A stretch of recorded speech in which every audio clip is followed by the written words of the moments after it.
Oh Tuhan Yesus, oh Tuhan Yesus, oh Tuhan Yesus.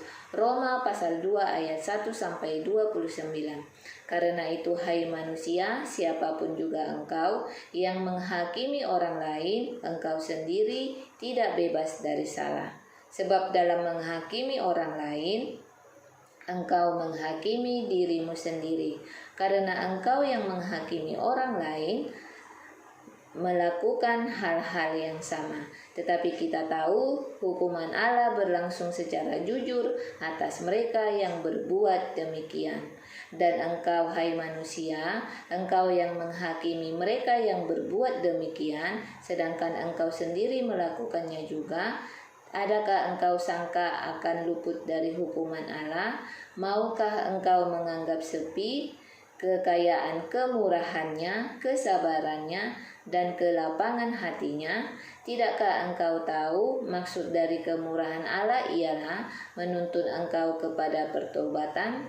Tetapi oleh kekerasan hatimu yang tidak mau bertobat, engkau menimbun murka atas dirimu sendiri, yang pada hari waktu mana murka dan hukuman Allah yang adil akan dinyatakan. Sebab ia akan membalas setiap orang menurut perbuatannya, yaitu hidup kekal kepada mereka yang dengan tekun berbuat baik,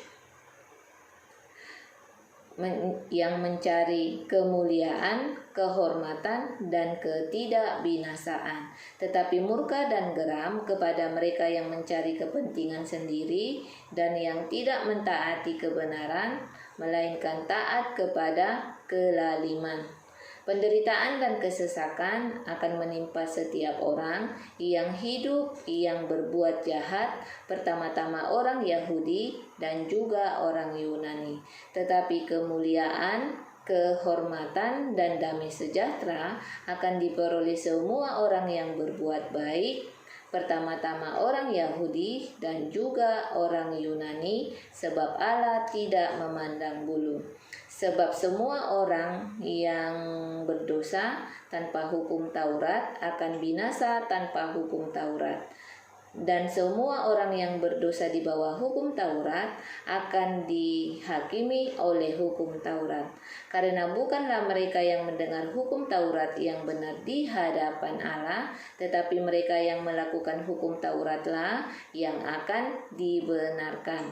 Apabila bangsa-bangsa lain yang tidak memiliki hukum Taurat oleh dorongan diri sendiri melakukan apa yang dituntut hukum Taurat, maka walaupun mereka tidak memiliki hukum Taurat, mereka telah menjadi hukum Taurat bagi diri mereka sendiri. Sebab dengan itu mereka menunjukkan bahwa isi hukum Taurat tertulis di dalam hati mereka, dan suara hati mereka turut bersaksi, dan pikiran mereka saling menuduh atau saling membela.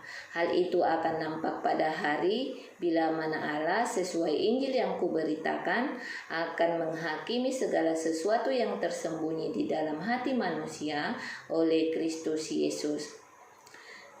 Tetapi jika engkau menyebut dirimu orang Yahudi dan bersandar kepada hukum Taurat, bermegah di dalam Allah, tahu akan kehendaknya, dan oleh karena kamu diajar dalam hukum Taurat, dapat tahu mana yang baik dan mana yang tidak, dan yakin bahwa engkau penuntun bagi orang buta dan terang, bagi mereka yang di dalam kegelapan, menjadi pendidik bagi orang bodoh dan pengajar bagi orang yang belum dewasa. Karena dalam hukum Taurat engkau memiliki kegenapan segala kepandaian dan kebenaran.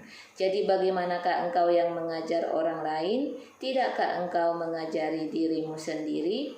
Engkau yang mengajar, jangan mencuri, mengapa engkau sendiri mencuri? Engkau yang berkata jangan berzina, mengapa engkau sendiri berzina? Engkau yang jijik akan segala berhala, mengapa engkau sendiri merampok rumah berhala? Engkau bermegah atas hukum Taurat, mengapa engkau sendiri menghina Allah dengan melanggar Hukum Taurat itu seperti ada tertulis, sebab oleh karena kamulah nama Allah dihujat di antara bangsa-bangsa lain.